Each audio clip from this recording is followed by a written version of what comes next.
And we're live. I think we're live.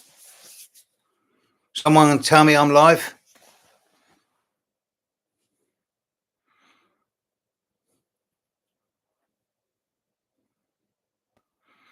I mean, lots of you there. I hope. Yeah, great. You can hear me. Who's that? Alan Avramson. Thank you. Thank you to all those people. There's hundreds of you there. Thank you. Welcome. Right. Hello, world. It's 9 p.m. UK time. It's Sunday night, my time.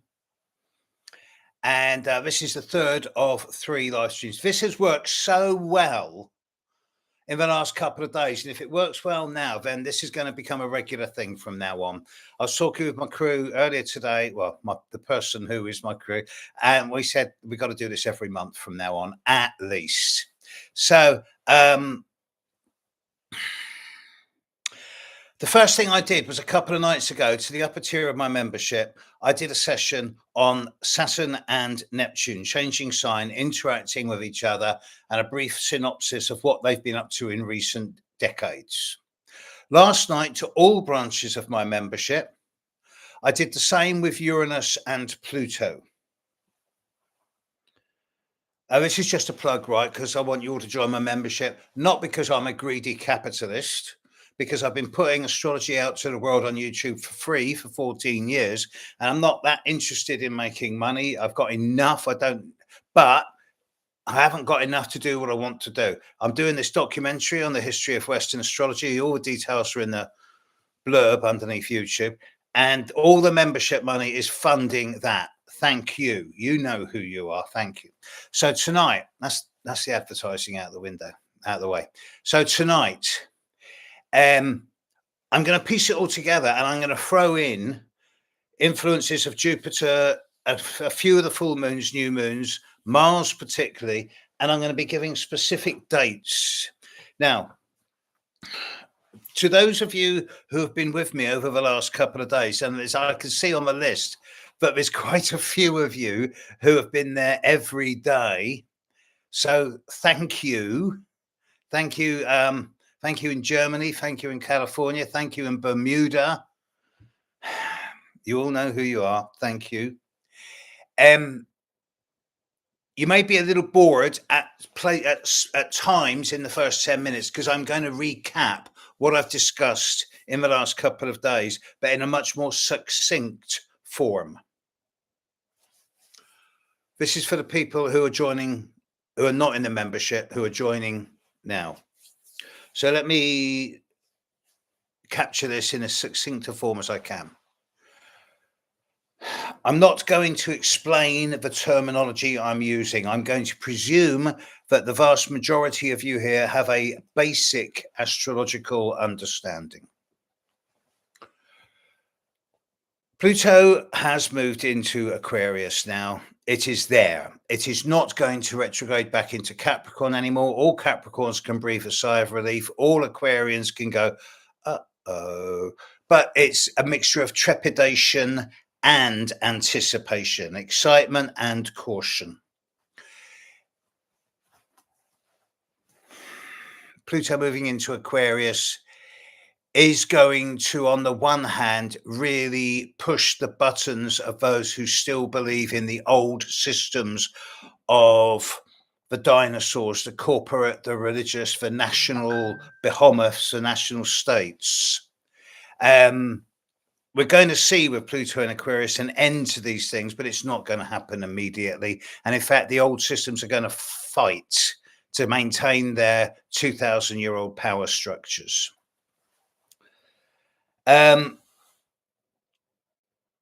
We've got Neptune moving from Pisces into Aries. Now, Neptune in Pisces, its own sign, you would think would be a great influence. But the last 14 years has seen a surge in victimhood, martyrdom, poor me, self-pity, fatigue, weariness, tiredness, confusion, nebulousness, escapism, addiction, gullibility. And now Neptune's going to move into Aries. And I am welcoming Neptune moving into Aries, because Neptune moving into Aries is going to go, right, enough of this. Let's do something now. Instead of just reacting, let's act. To have Neptune and Pluto changing into different signs within a year of each other is not as uncommon as you might think, because they've been in sextile aspects to each other since the late 1940s, on and off. But we are now entering the final stages of this. Pluto is slowing down in Aquarius. Neptune is maintaining its normal speed. Neptune's orbit is round. Pluto's orbit is elliptical. Pluto's it's moving away from the sun, so it's taking longer to go through signs. And as a result, the Neptune and Pluto sextile that's in almost everyone's chart since the late 40s is going to fade into the background within 7 or 8 years, and then it's gone. Then it won't happen again for another few hundred years.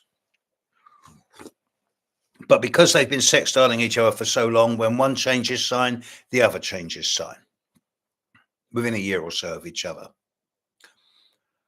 Uranus is changing sign.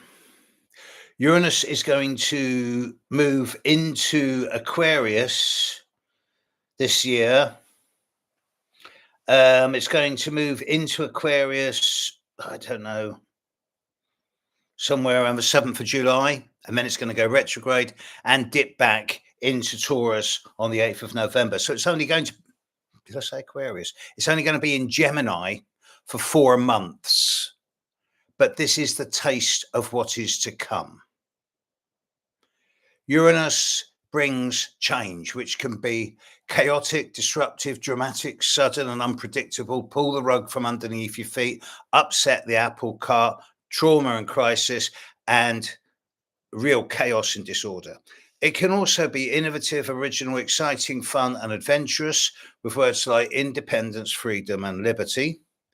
And Uranus in Taurus has not been an easy influence. It's very difficult to talk about the outer planets in the signs in anything but broad generalities. Pluto was in Capricorn for 16 years, 15 years. Neptune was in Pisces for 14 years, still is. Uranus has been and still is in Taurus for 7 years. So you can't say that everyone born with one of these positions has these characteristics. It's obviously a generality. But Uranus and Taurus has made us much more aware of the relevance or irrelevance of our value systems. It's seen the upsurge of various different forms of currency. It's seen the decline and then the sudden resurgence of cash. It's seen major changes in the global banking and economic system, but it's also seen a big shift in people's evaluation of what it is that's really of value and worth to them. As I'm fond of saying to a number of my clients who are just constantly concerned about making more and more money, I said, look, it's not about how much you got, it's what you do with it that counts. Otherwise, you're going to end up as the richest corpse in the graveyard. And that's no fun. Uranus is going to move into Gemini, and that's Gemini is a much more fluid, flexible, adaptable sign. It's great with the way you read, write, think, speak, and move. It's kind of on point. It's fast. It's mobile.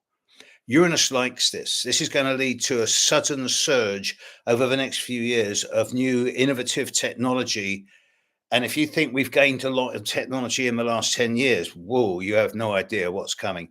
We've learned more with the inventions of this last 100 years are much more condensed than the previous 5,000 years.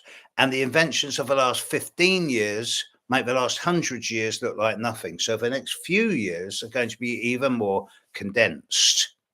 So, to have Uranus changing sign at the same time as Neptune and Pluto, well, the odds of that are about, 7 times 15, about 100 to 1. 100 to 1. Still not impossible, but 100 to 1. Saturn is changing sign. Saturn has not been that easy in Pisces. It's still in Pisces. Saturn's going to stay in Pisces. He's going to move out of Pisces on the 25th of May, and then he's going to retrograde back into it on the 1st of September. Saturn in Pisces is not a good fit. Every time Saturn tries to bring structure and order and discipline and focus and concentration into anything you're doing, Pisces will go, take a chill pill. Let's get fluffy at the edges. Let's just dissolve everything. And Saturn gets frustrated because it can't bring order into the Piscean dream, vision, the nebulousness, the innovative, the imaginal, the dreamy, the visionary, the artistic, the creative. Yes. But Saturn likes structure. So Saturn's going to move into Aries. Now, Saturn's at its strongest in Capricorn and Aries opposite sign of Libra. So you would think that Saturn moving into Aries is going to be a difficult time. I would understand if most people said that, but I'm beginning to think differently because, again, humanity has suffered enough. It's time for actions now. Now, not all the actions that are coming are going to be pleasant. Over the last couple of days, I've looked at all of these movements and I've looked at the aspects between them. The most dominant one is the Saturn-Neptune conjunction. There's also the sextile from Saturn-Neptune to Uranus and Saturn-Neptune to Pluto. And there's also the trine from Uranus to Pluto. The odds of the 4 outer planets in astrology, the 4 slowest moving astrological planets, all aspecting each other in this pattern or anything like this pattern, is approximately 15,000, 20,000 to 1. So I've been watching this. I've been looking at this in my ephemeris since the late 80s. When I got my first ephemeris for the next century, and I thought, blimey, look at 2025. Oh, I'll deal with that when we get there. Here we are. Now, Neptune and Pluto are not going to be exactly sextiling each other this year. At their closest, they will be about 1/4 of 1 degree apart. The exact conjunction will be in the early part of next year. Uranus is not going to trine Pluto exactly this year. At its closest, it will be about 1 degree away from exactitude. But it's going to become exact in the spring of next year, April, May time. Uranus is sextiling Neptune this year and next. 2-year thing. The Saturn-Neptune conjunction, they're going to move. Neptune moves into Pisces at the end of March. Saturn moves into Pisces, what did I say? At the end of May. But they're not going to actually conjunct. They're going to stop about 1/2 degree away from each other. And then Saturn's going to go back, and then Neptune's going to go back, and Saturn's going to go back further than Neptune. So they're not, the actual conjunction will be a one-time event. And that will be in, I think it's March of next year, or is it April? It's going to take place at 0 degrees of Aries. Actually, it's February, 3rd week of February next year. Saturn conjunct Neptune at 0 degrees of Aries. Now, there's a Saturn-Neptune conjunction every 37, 38, 39 years.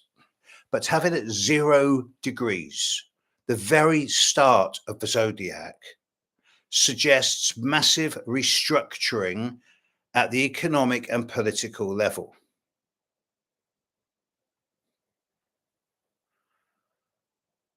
Saturn will not sextile Pluto this year. That becomes exact next year. Saturn will, Yes, Saturn is sextiling Uranus already. And this is something that's going to continue into early next year. I see Saturn sextiling Uranus as a real bonus. On the one hand, Uranus sextiling Saturn is going to bring a form of revolutionizing structures, changing boundaries from concrete and steel into rubber and elastic. Whereas Saturn sextiling Uranus is actually going to bring a little bit of order into the more chaotic, anarchic, and revolutionary side of Uranus. There's a lot of positives here. But if I were to summarize everything I've said so far, it's all to do, the Uranus-Pluto sextiles to Saturn and Neptune are very helpful indeed. But it is the Saturn-Neptune conjunction on the surface that is the big deal at 0 Aries. And this points to a massive shift in collective consciousness in a way that's hopefully going to make us all take a lot more responsibility for ourselves, for our thoughts, our actions, our deeds, and our well-being. The days of victimhood are drawing to a close. And of course, there will still be people who can't cope. And of course, we have to continue empathizing with them and bringing compassion, kindness, empathy, and help. But the emphasis is going to switch into individuals to start taking responsibility for themselves at all levels. In many ways, 2025 is where all the aspects are coming into very close relationship with each other. But most of them are not touching. And then in the spring of 26, spring, Northern Hemisphere spring, sorry to my Southern Hemisphere friends, February, March, April 2026, it's all going to become exact. And that is the conclusion to the period that is starting now. I say now, I do not mean January, although it actually started last night, about 22 hours ago, when the North Node retrograded from 0 degrees of Aries backwards into late Pisces. So in a minute, I'm going to start putting out some specific dates and times that are going to be particularly pertinent over this coming year. But first of all, I'm going to terrorize you, and then I'm going to soothe you. So this is me being a little bit dramatic. But honestly, I've using the software I've got, and I've got some pretty good software. I've traced the movement of the planets back to about 10,000-15,000 years ago. And there's only been one time in history where there's been anything like this intensity of planetary interactions. And that would be about 576 BCE, which was the time of the first Olympic Games. It was the birth of Cyrus the Elder. It was the formation of ancient Greece. It was the beginning of democracy. And this might be the end of the democratic experiment as we've known it so far. 2025 is the proving ground. 2025 is going to be the actions that will accelerate and generate the changes that are needed for us collectively as a species to move into a future that lies ahead of us, that's calling us forward and that's magnetizing us forward into a new future. The results of these changes will become obvious in February, March, April of next year. It's going to be a bumpy ride, but this does not mean that the next year is going to be, excuse me being crude, batshit crazy, because it's not. Let me just show you something. This is what astrologers do in their spare time. Look, this won't mean anything to you, but this is the working I write out to try and work out what's happening to each sign of a zodiac this year and who's getting hit and who's not. And then I sort of crunch it down and condense it down. And what's clear to me is that January and February, to a lesser extent, are the calm before the storm.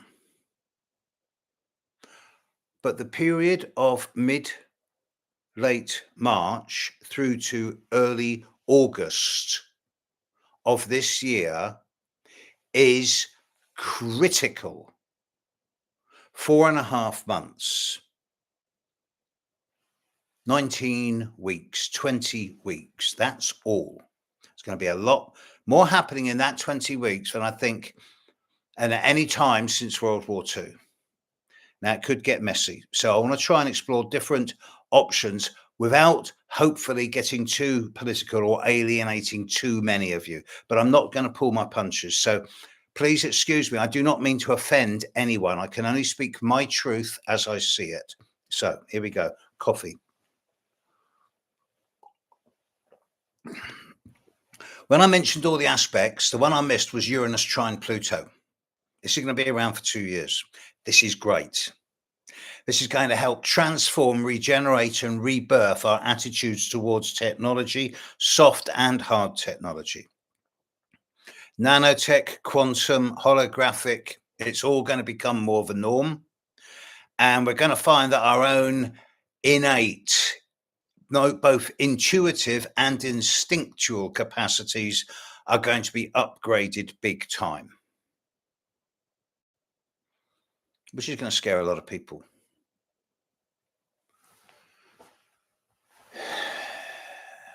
Every time there's a Saturn-Neptune conjunction, something happens in the socialist stroke communist world. Those words are now pretty irrelevant. But the Marx Engels manifesto was written on a Saturn-Neptune conjunction. The Bolshevik Revolution happened. The Berlin Wall went up on a Saturn-Neptune conjunction. It came down on a Saturn-Neptune conjunction. And the Russian Empire, the Cold War, ended on Saturn-Neptune in the late 80s, very late 80s. So something's going to happen in the communist world over the next 15 months. And when I look at because I do watch the news every day, and I watch CNN, BBC, Al Jazeera. I don't watch social media news. And it seems that trying to get a broad perspective as best as I can, China's always been the sleeping giant in the East. And Chinese influence is going to become more and more pervasive. But empires crumble. No empire has ever lasted more than a few hundred years. And that was the Roman. And they spread themselves too thinly. They got decadent. And they ruled in name only. China cannot spread its influence too wide because it will become unhinged. And there is elements of dissent in China, particularly amongst the youth, with what's seen as the repression of new technology, new communication, new social media.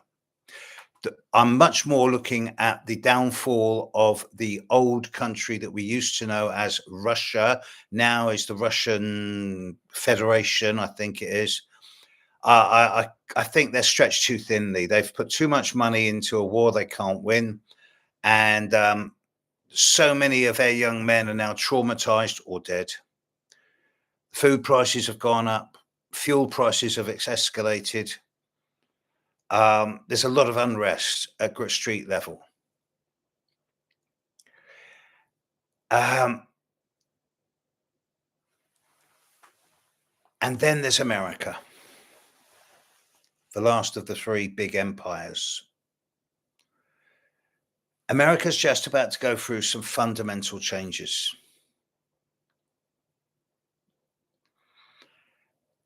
And it's kind of worrying, the rhetoric that's coming out of America at the moment.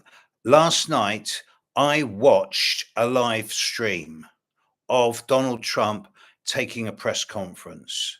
This is not a made-up story. I watched it live happen.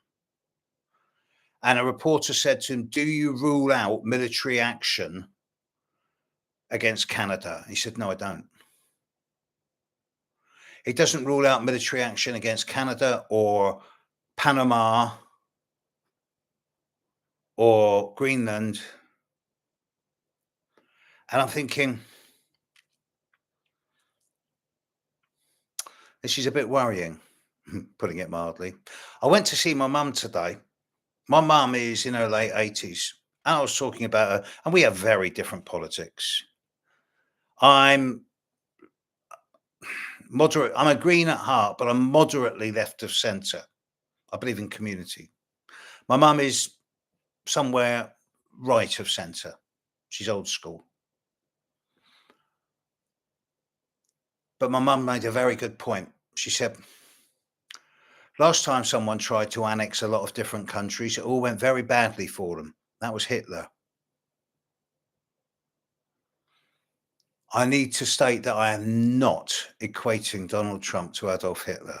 I would not dream of doing so. I would upset far too many of my American colleagues. But there are parallels. And it does seem that things are going to get out of control for a short time in the coming months in all of the countries I've mentioned. Europe and the UK, which is, depending on your politics, it's still part of Europe. It's in Europe. It's a country in Europe, even if it's an island.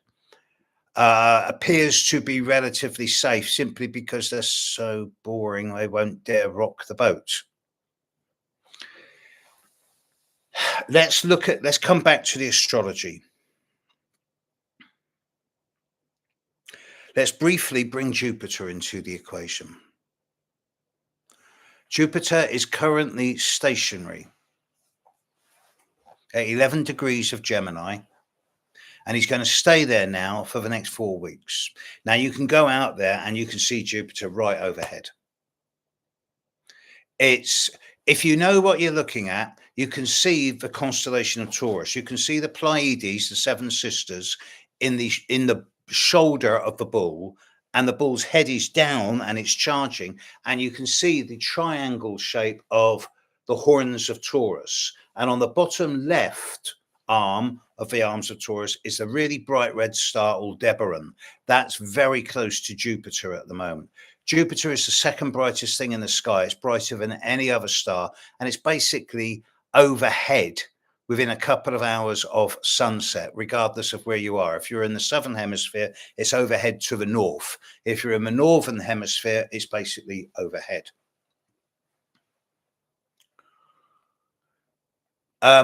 Jupiter is going to start moving forward. It's gradually, slowly start picking up speed by mid-end February. And then it gets into March, April, and then boom, it really starts accelerating. And it moves into Cancer at the start of June. At which point things are going to get expansive. I've just seen a comment pop in. Yes, Paula, you're right. Not only can you see Jupiter overhead, but if you look to the western horizon, an hour or two after sunset, you will see the brightest thing in the sky at the moment, apart from the moon. That's Venus. And just above Venus, well, depending on where you are, close to Venus and getting closer every day, you will see Saturn. And Venus is going to be conjunct Saturn on the 19th or 20th, depending on which time zone you're in, which happens to be the inauguration in America. You can also see Mars. And you can see Mars from about 9-10 o'clock anywhere you are, and 3 hours after sunset. Look to the east and you will see the twin stars of Pollux and Castor, and underneath them you can see a bright orange star, and that's Mars. And you know that these are planets because stars twinkle and planets don't. Now, there are 4, maybe 5 moments of astrological significance in the next 7 months. Well, actually 4.5, 5 months, from mid-March to early August, that really count. There were 6 for this year, but one of them has already passed. And that was the Mars-Pluto opposition in the first 3 days of January, which will repeat itself in April. Right, folks, it's time to talk about the lineup. There's a lot of hype and spin about this big lineup that's coming up in March. A lot of people are going, oh, you'll see all these wonderful planets in a straight line. No, you won't. You won't. You'll see 1 or 2. So here it is in detail. This is what's actually happening. Last night, the North Node retrograded from Aries into Pisces. The North Node is now at 29 degrees of Pisces. It will stay between 27, 28 and 29 degrees of Pisces from now through to mid-April. Neptune, as we speak, is currently at 27 degrees of Pisces. It will be at 29 degrees of Pisces by the end of February, and it will move into Aries at the start of March. So from now through to the early part of April, we have a conjunction of Neptune and the North Node. I cannot, in all honesty, put my hand on my heart and give you an astrological explanation of what Neptune conjunct the North Node means. In a birth chart, it's easy. Depends on the house and the aspect, but it's easy. Because most astrologers will look at the North Node and mumble something about karma or reincarnation. To me, the North Node deals with mission statement, purpose, and reason why you volunteered to come to planet Earth in the first place. And with Neptune conjunct the North Node at the very end of Pisces, straight away that tells me this is the end of a long period of suffering. It'd be easy to say it's the end of not a 14-year cycle of Neptune in Pisces, or an 18.75-year cycle of a North Node in its cycle around the sun. But I think it's actually the end of the age of Pisces and the start of the age of Aquarius. And no, I'm not going to burst into song. So all the time for the next 3 months, Neptune is conjunct the North Node. Now, Mercury is moving forward fast. Venus is moving forward really fast. But Venus is now almost at what's called maximum elongation. It's going to stop accelerating, stabilize, and then slowly start setting. And then it's going to go retrograde. And both Mercury and Venus will go retrograde in Mercury will go retrograde in mid-March. Venus will go retrograde in very start of March. All the while that this is happening, Saturn in Pisces is creeping up and getting faster. As we get into mid-end March, Saturn will be at 24 degrees of Pisces. By the start of April, Saturn will be at 25 degrees of Pisces, which means it will be conjunct Neptune and the North Node at 29 degrees of Pisces. So we will have Saturn conjunct Neptune, conjunct the North Node. By this time, both Mercury and Venus are well retrograde, and they both retrograde from Aries back into Pisces at the end of March. So there's going to be a time from the last 3 or 4 days of March and the first week of April where we will have Saturn, Mercury, Venus, Neptune, and the North Node all within 5 degrees of each other. Now, you can't see Neptune with the naked eye. You certainly can't see the North Node because it's a mathematically worked out point. It's rare to see Mercury. You should be able to see Venus. It'll be the morning star by then, but it's to be very low on the horizon if you can see it at all. It'll be conjunct Saturn, but you probably won't be able to see this either. Now, it gets a little bit more complicated here. There's two more reasons why it gets complicated. When Mercury stands still, it stands still at the end of the first week of April at 27 degrees of Pisces, exactly halfway between Saturn and Neptune. Conjunct them both by 2 degrees for a week and a half. When Venus stands still and stops going retrograde, it stands still at 24, 25 degrees of Pisces, exactly conjunct Saturn. This will be for a week and a half to 2 weeks at the start of April. I've never seen anything like this. I don't think there's ever been an astrological time like this in history, in human history.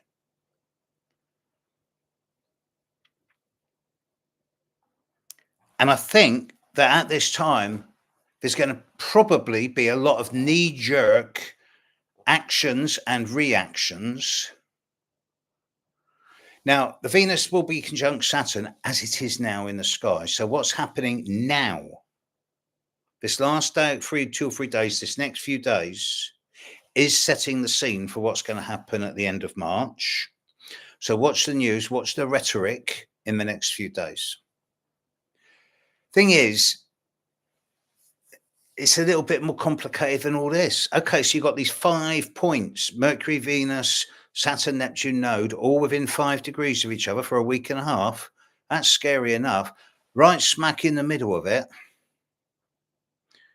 you've got the new moon in Aries on March the 29th, which is a partial eclipse of the sun. A new moon in Aries. Saturn and Neptune are going to be moving into Aries. The new moon, a fresh start in Aries, but it's an eclipse. Not a total eclipse, a partial. This says to me that the period between the 27th of March, 26th, 27th of March, and the 4th, 5th, let's say the 7th of April, is pivotal and critical, not just in terms of militaristic or economic or political or financial terms for the whole planet. It's much bigger than that. This is going to set a pattern in place which is going to resonate decades at least into the future.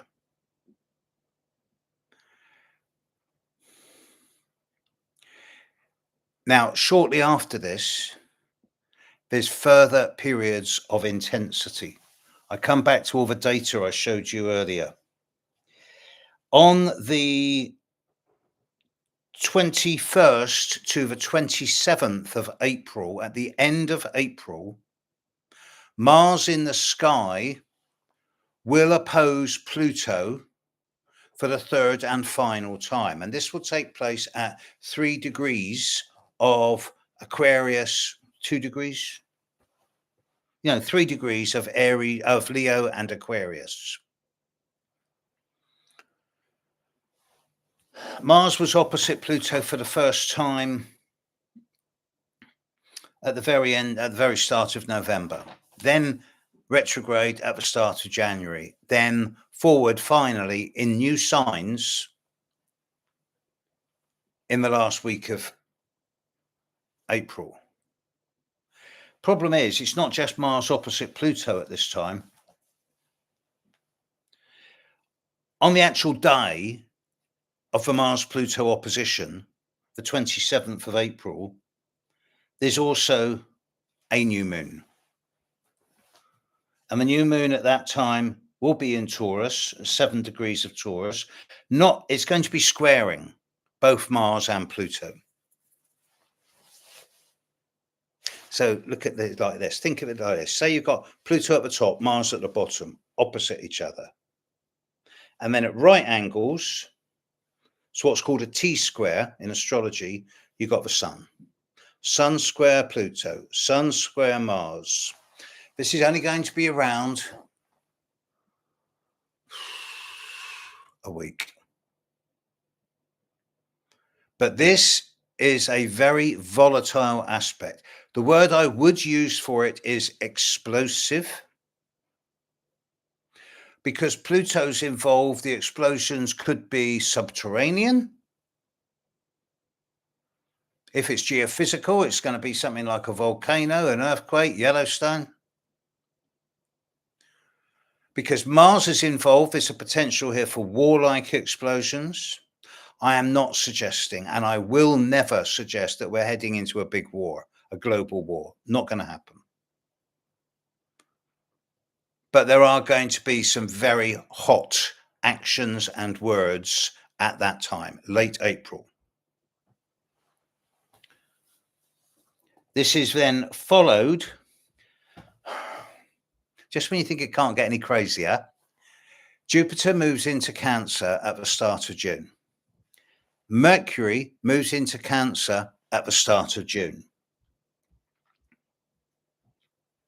Over the 8th, 9th, and 10th of June, Mercury and Jupiter will both be at 0 degrees of Cancer, squaring Saturn conjunct Neptune at 0 degrees of Aries. This points, with Jupiter squaring Saturn for the third and final time, with Jupiter squaring Neptune, Mercury conjuncts Jupiter, amplifying the verbals, the rhetoric, the words. Mercury square Saturn square Neptune, conjuncting Jupiter, it's kind of corrupting the dream. This is when I expect some type of economic crash. I don't mean like the crashes we've experienced in the last few years. I do expect massive shifts, however, in currency rates at that time. And I feel that a lot of what I call the invisible money, bonds, stocks, shares, crypto, is going to be impacted. This is just over a 4 or 5 day period, say the 7th to the 11th of June. It's a massive time. Just after this, over the 15th to the 17th of June, while Jupiter is still squaring Saturn and Neptune, we also have a square between Mars and Uranus. So there's going to be a lot of blame game, a lot of rhetoric, a lot of shouting. Now, this is where the problems begin to end. By mid-June. I'm sure you're all reeling at the moment. So let's try and spin something a bit more positive out of this. I'm deliberately laying it on thick now because I've got some good ideas how this can manifest positively. On the 24th, 25th of June, the Sun and the Moon will be together. It will be a new moon in Cancer on the 25th of June at 4 degrees of Cancer. And on the 25th of June, Jupiter's going to be at 3 degrees of Cancer. So Sun conjunct Moon conjunct Jupiter. Now, this is lovely. The only negative thing that can be said about it is that if there's any type of crisis or trauma going on in the world at that time, this can be heavily amplified. But it's a new moon. So instead, I choose to see the positive side of this and think, okay, this is a great time for a relaunched, a fresh start, a new beginning.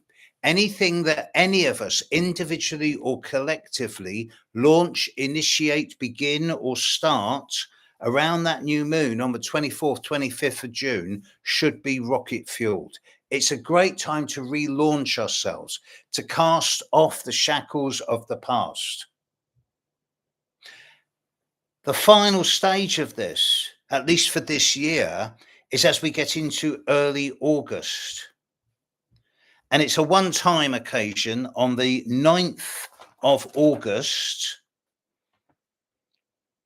There is a full moon in Aquarius.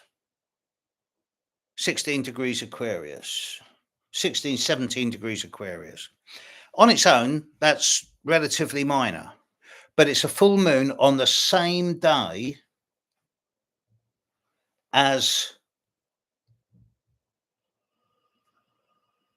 Mars in the sky is going to be opposite. Mars will be moving into Libra on that day, and it will be opposite Saturn and Neptune. This is the 2025 finale to the total bonkers astrological patterning that starts around late March, but is beginning to resonate from now onwards. Now, after this, after August, it all goes relatively quiet. That's not to say it's all going to calm down, but it is to say that there'll be no more craziness until we get into March, April of next year, when there will be further actions and developments which will then finalize the events of 2025 and point us all collectively into a new future. So let me try and guess, and I'm guessing, but I'm guessing with 45 years plus of astrological experience, what's going to happen. We have lived in a dominated culture for at least 2,500 years. There have always been empires. There have always been gods. On my travels recently in Greece and Rome, I spoke with a number of astrologers, old and young, and one of the themes that came out of this is that perhaps it's time for astrology to step away from its close links with mythology. Do we still need the influence of the gods?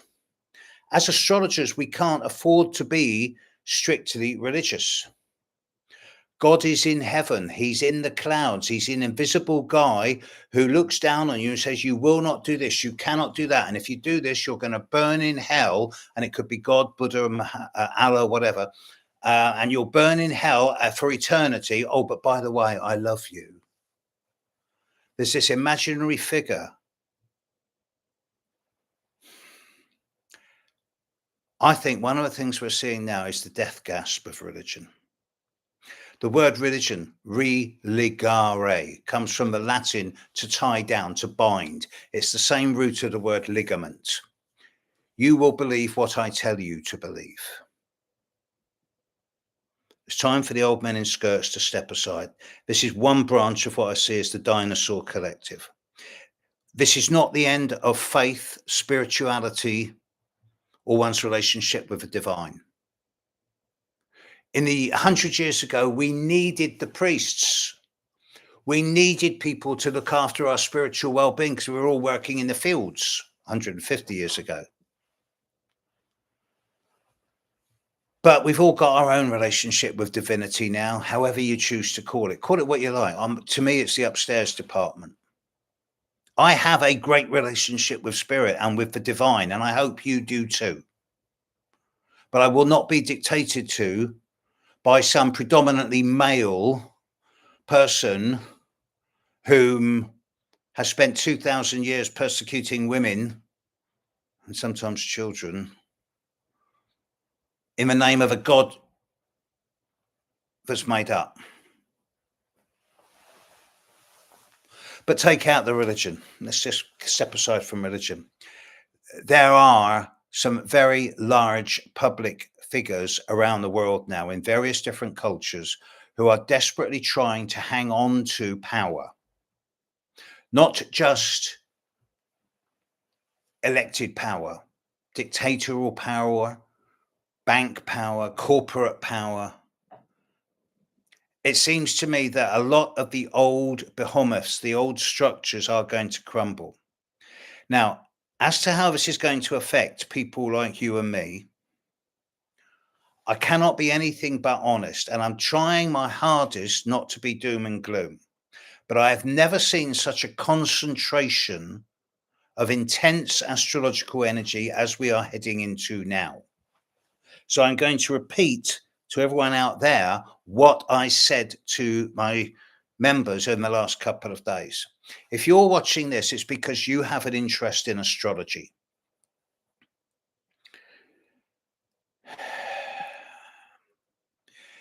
As astrologers, practitioners, and students, I feel that we have collectively a responsibility to the rest of humanity. This does not mean that we need to preach or tell everyone to follow astrology. It has to be a free will choice. There's no other way. But what we can do is say, look, this too will pass. And we need to stay solid, stable, centered in our knowledge that everything is ephemeral. Everything will pass with time. Empires fall, empires rise and fall, dictators come and go. This is the advantage of age, I know, but you know, you don't get a dry run at being old. You don't get a practice run. All of a sudden you wake up and you think, oh, I'm old. No one trains you for it, but it does give you perspective. This too will pass. We're heading into the most concentrated time of compressed change, probably since the dawn of civilization. And if we get it right, we're going to come out of this in such a way that's like an upgrade. Not like Windows 10 to Windows 11, but like Windows 3 to the latest Mac. This is not a software upgrade. This is not the programming that's changing. It's the hard drive. And we're going to emerge into a type of more multidimensional existence. The apprenticeship of humanity on this planet is coming to an end. This is the time of change.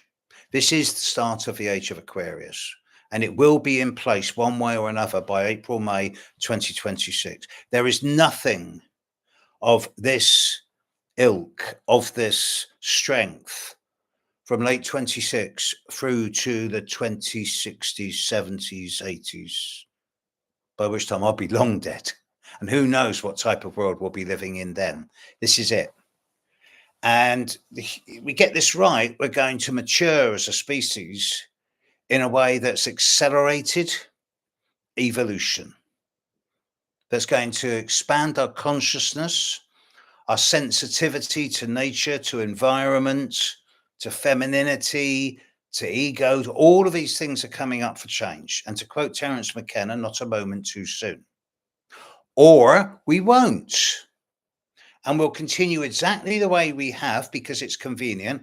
And we'll keep taking the chemical medicines and drinking the Kool-Aid and doing what everyone tells us to do. And then we'll all be dead within 300 years.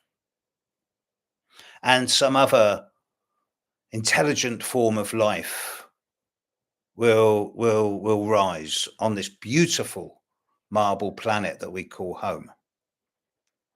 So, thing is, there is no segregation. It's very easy for people to go, yeah, well, we'll be all right because we're clean thinking. No, we've got to take everyone with us.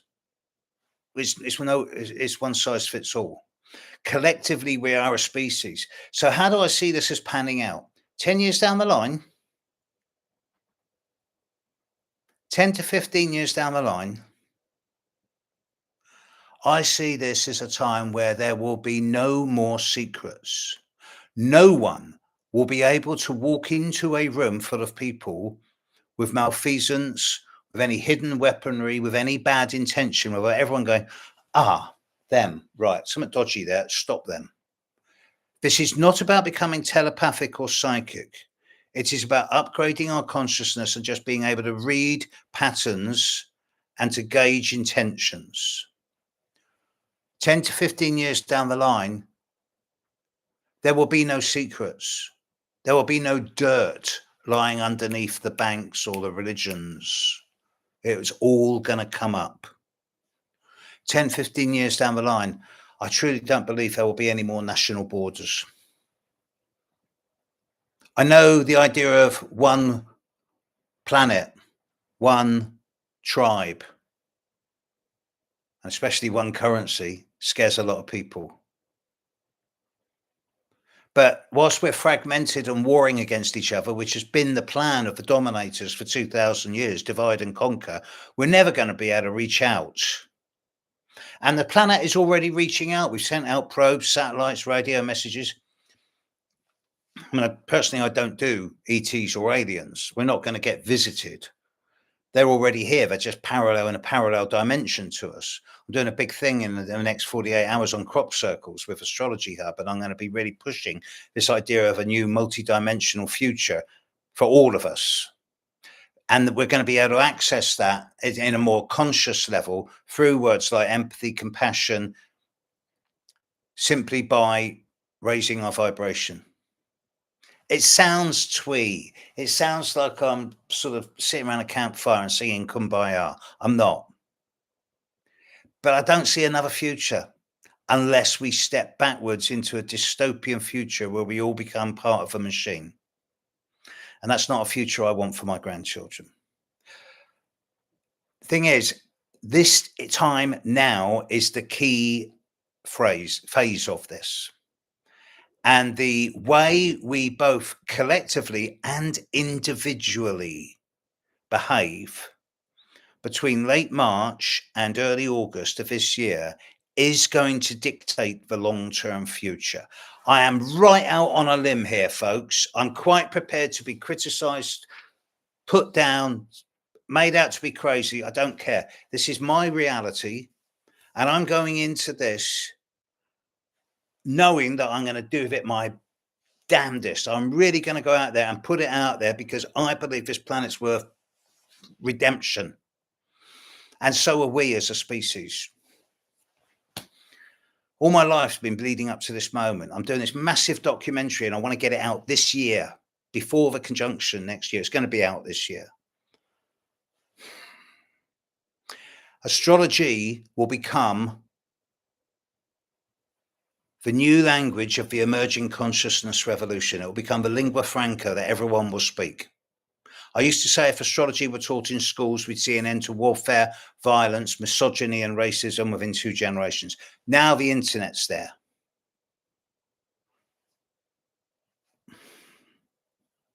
I'm preaching to the converted here. You're all at least partially interested in astrology.